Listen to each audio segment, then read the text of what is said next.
What we heard from every stakeholder, every legislator, every advocate is how with this funding, we had the opportunity to ensure that the most under-resourced, underserved communities in our state had access to this funding in a way that we haven't in the past.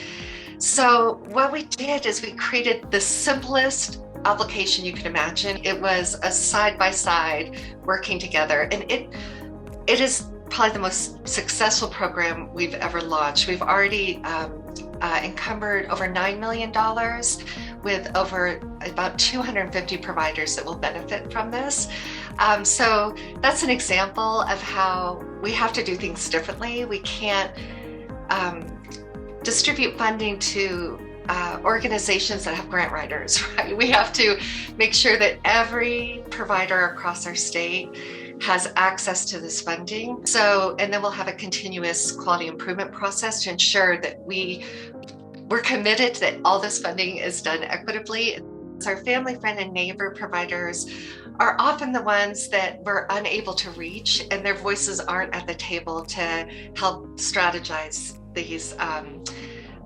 these approaches. And so we've been working really intensely with our FFM providers. And for those that want to become licensed, we're using this as an opportunity to really support them to become licensed. So we have a $5,000 incentive bonus for any family, friend, and neighbor provider who wants to get licensed during this time.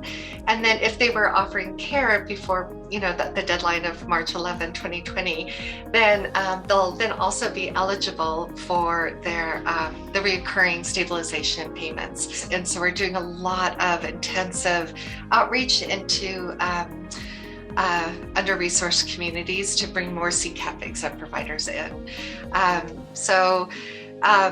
And then lastly, the education piece is really important for our professionals to understand what equity means in their day-to-day work.